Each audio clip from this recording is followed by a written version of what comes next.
So I have a really exciting little project and drawing here, and it has an epic story behind it, like both literally a story behind it and then figuratively, but in reality having a story behind it because there was a real life story. But anyway, I'm gonna get to it. So this design slash illustration is actually a mock-up movie poster idea that I had done. And I made it within a week or designing it within a week of the show as a comic convention I was expecting to go to. And essentially, this is where the slightly unhinged part comes into play. It was a micro pitch. Let me explain. So the show was hosting a lot of wonderful actors, and two of them being Norman Reedus and John Bernthal. And I'm like, oh, well, wow, they're super talented. I would love to meet them. And I actually had this story idea, this concept that I'm fleshing out, and it would be such an epic movie. Like, the more I'm thinking about it, the more hyped I am, because I'm writing it now. The story is fleshing itself out. Everything is falling into place, narrative wise, and it's just it's gonna be such a gnarly story. But I couldn't help but to think how perfect of a casting would be for featuring Norman Reedus and John Bernthal as two of the main characters in the film. I was like, it would be so cool. I don't want to give out too many details of what the story is actually about, but I'm pretty excited about it. So I had these big posters made, and obviously I wanted their likeness to be the prominent focal point of the design.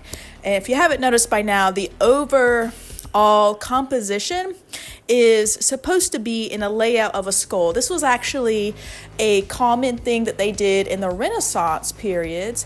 They would hide images or format the images in the layout of the subject matter to be, have the over image of a skull with a storytelling. Also, with another Renaissance principle that I'm utilizing here is the aspect of memento mori.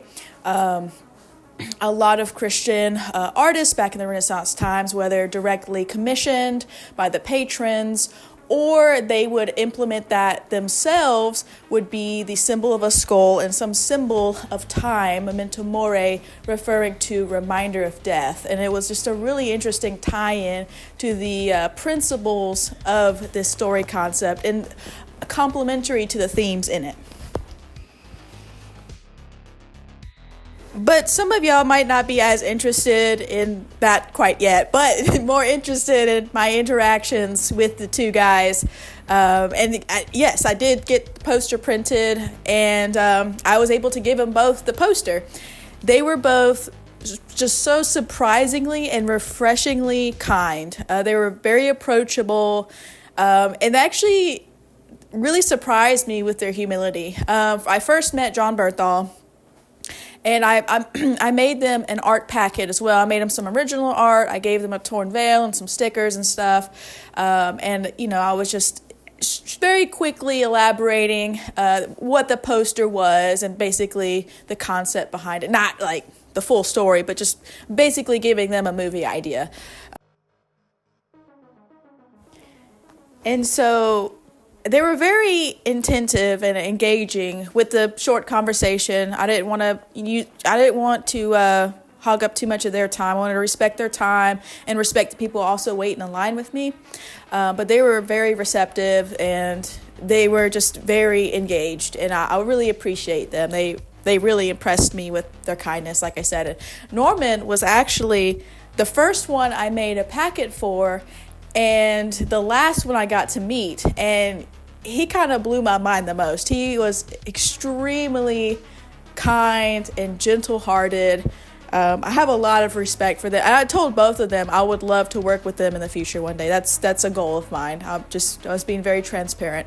And he seemed pretty darn interested in the artwork at the very least. It was kind of a bit of an unhinged move to go up to these these celebrities, they'd be like, hey, I have a movie idea. Oh, wouldn't you be interested? I don't know. Yeah, I know it's out there. But my mindset is, I figured it wouldn't hurt to try. You never know. You never know. But the posters in general, so the front side consisted of the concept art that you're seeing now. And on the back, it had the title, the synopsis or log line of, the film, a general statement about it.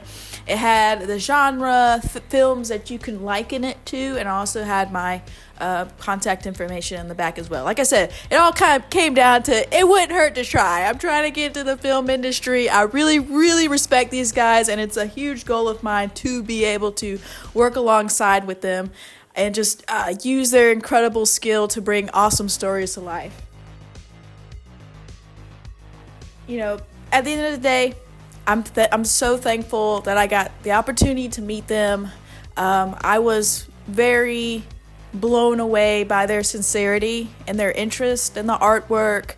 I'm thankful I got to give it to them. I'm thankful that I got to give them, something cool, to show my just appreciation for these guys.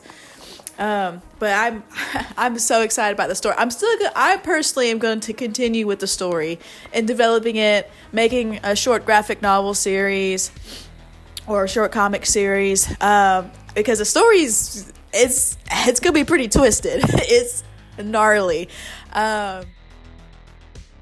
Here is what I put as the log line on the back of the poster, so title being The Past That Caught Up, and that's probably going to change. That's just the placeholder name for now.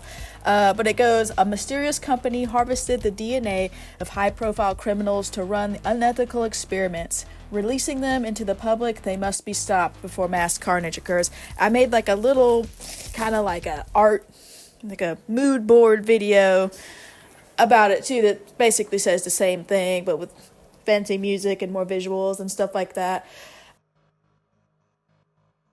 Oh, yes, and I did get an autograph from Norman Reedus. Here it is, right there. Pretty nice. Thanks, man. I love it. It's super cool. I can't get over their epicness, dude. It was one of the best Fridays of my life, because not only did I get to meet these two guys, but Sean Patrick Flanery was there. He blew my mind of his kindness and his humility. We talked about jiu-jitsu. It was super cool. There was other cool voice actors, and it was just such a really cool day. I'm just savoring it, man. It was just so cool. Another reason why I'm really savoring that day is it was just a huge mission success. I was going in there mission minded to network, to outreach, to meet, and mission success. Everybody that I had a goal to meet, to speak to, it was done. And everything was just laid out so perfectly. And I'm like, man, like, God, your timing is amazing. It's perfect. It really trips me out when you actually get to see God's timing work out perfectly. Like, you see it unraveling before your eyes. You're like, it is so cool. And that hyped me up even more that day. It just, man. Oh, so cool. Sorry about all my gushing, but hopefully you can understand why. There was so many layers to this story, to this event.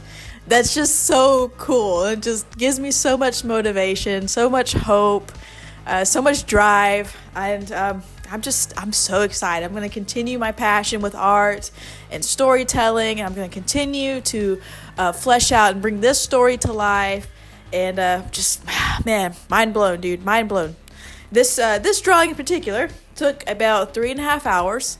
For all the detail. I had a really fun time doing all the layout and even the graphic design elements, figuring out everything. And I just love the heavy textured elements and the halftone features.